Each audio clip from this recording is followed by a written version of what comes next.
It's time for Outdoors Bound with George Noliff. Sponsored by Kubota of Lynchburg. 8:43 Outdoors Bound this morning. News and notes from the field. WFXR's George Noliff has everything from fighting fire with fire to wild video on the Chesapeake Bay to the latest hunting harvest numbers for Virginia. Gobble, gobble, gobble. Fall turkey season just a little bit off. The DWR says only about 1,400 birds were reported harvested in Virginia this past fall. Now that's an 11% decrease from the year before. One reason for that?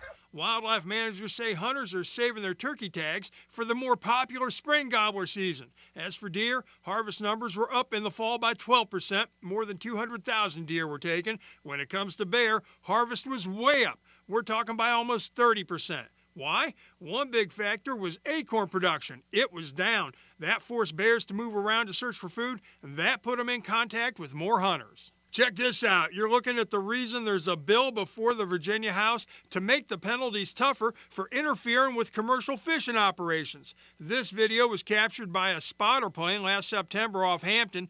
The guy on the jet ski ran up between two net boats. He later pled guilty and was fined $500. If it's passed, HB 928 will increase fines, allow jail time, and even lead to the loss of hunting or fishing licenses. Remember that from last fall when local, state, and federal first responders threw everything they had at wildfires? Those fires scorched thousands of acres of brush and woodland. One way to keep that from happening in the future is to fight fire with fire. We're talking about controlled burns. The National Forest Service let us know preps are underway for prescribed burns around the region. They're conducted by trained professionals. Not only do prescribed burns consume the dead brush and wood that fuels those wildfires, they improve habitat for animals like deer, bear, turkeys, and migratory birds. How y'all doing, folks? The Forest Service says it could burn up to 40,000 acres in those prescribed burns. Evan? All right, George. Well, I know you said that there is a benefit to wildlife, but is there a concern about hurting the wildlife? Well, there is, but you know, they've done studies. Deaths of animals are rare in those instances. Most sense the fire and they just take off. Now, the habitat improvement created by those fires helps a lot of species to flourish, and that helps to make up for it in some ways. In the case of one game bird species, we're talking about the rough grouse here, folks. It could help restore their numbers, which have been dropping.